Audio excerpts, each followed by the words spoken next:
Hi everyone, my normal videos where I talk about book and adaptations are again on the back burner. I'm again in a undisclosed location for the National Guard, but with me always are my books. And this year I figure to go through Stephen King's The Stand, because I need a little escapism from real life, with a story about a virus rampaging through the country and the world, sparking a civil war in America. It's a good book. I even think it's a great book. King said he wanted to make something like a Lord of the Rings for contemporary America. And the first time I read this book, I did not read Lord of the Rings, so I didn't see the connections, but now it's a little bit more obvious. But the connections aren't one to one. But this feeling of this big, massive, epic, mythical story of good versus evil across many different lands and different characters of different backgrounds with the occasional story or character callbacks to Tolkien, you can see it, especially since the book is separated into books, like Lord of the Rings, despite it being a single volume. As of now, I've read quote unquote book one, which is almost 400 pages long. I'll be making other videos of the other books later on. Now, it being set in contemporary America, King's writing style has always been contemporary. Some call it easy or not real literature. I disagree. Ernest Hemingway was also criticized for writing simply. He's definitely not as prosy as Tolkien, but like I said, it's not a one-to-one comparison. This is a Stephen King story. This is a character-driven story, and some of these characters, flaws and all, are entertaining to read on through to see where this goes, from their lives destroyed by this superflu called Captain Trips, to where book one ends with them on their journey. Their journey where, well, that's for later on in the book, and supernatural and biblical elements are now being introduced at the end of book one, where the first book is mostly grounded. These little supernatural bits are sprinkled in there for later on in the story. That is a very King type of storytelling. And if you aren't a fan of King's writing, I think there will be stretches of this book, especially this updated, uncut version that was published in the 90s. It will frustrate you. King likes to tell and not show. And with a character like Larry Underwood in this novel, the narrator will tell the reader that he's a nice guy, but he's selfish.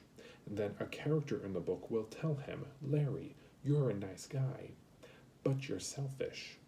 And then finally, we will see moments in the book where Larry is, say it with me, a nice guy, but selfish. It's those constant reiterating points that I do think it makes it easier to connect with these characters. They're nice guys, but they're flawed. And speaking of flaws, racism. King is a boomer liberal dad in Maine, whose basic ideas of social politics have kind of always been, I don't get it, but I like you kids. This is one of King's earlier books, published in 1978, and while he updated the time and dates to make it set in 1990 for this version, his characters are not updated. A lot of characters, even the good ones, throw the N-word around quite a bit, uncomfortably casually so, especially in book one. It makes you kind of jump back a minute and go, hold on, I don't remember this when I reread it when I was like 12.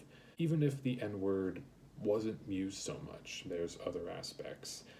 This is supposed to be a modern American myth, filled with about a dozen or so modern main characters all over the country, from Arkansas to New York to Maine to Texas, and just about all of them happen to look like me, and even have parts of their lives similar to each other. They have few friends, they're kind of loners, occasionally they have an artistic flair.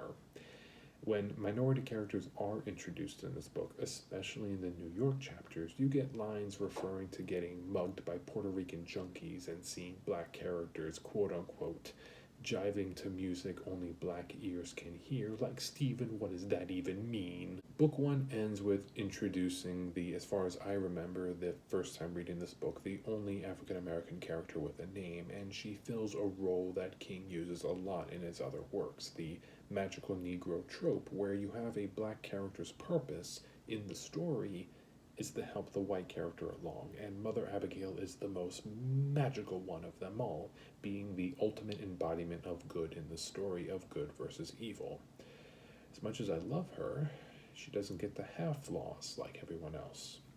I don't think King is racist, but when it comes to race, especially in his early stuff here, it's weird and cringy.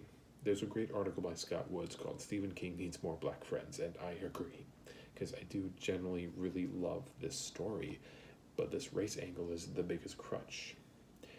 And I highlight it in this video because I think it's something that isn't addressed enough when people talk about this story or King in general, because many have praised it before, and rightfully so. Not many writers can entice someone to read 1,200 pages like King does with The Stand, with It, with the Dark Tower books, and what makes us come back are the story and characters. And The Stand takes all of these lives first upended in the end of the world, which could easily be a book in itself, but now later on we can see where their physical journey brings in with their character journey. Around the same time last year, I ended these book talk videos hoping everyone continues to wash their hands, continue social distancing, to continue to wear a mask, and I still do. Take care.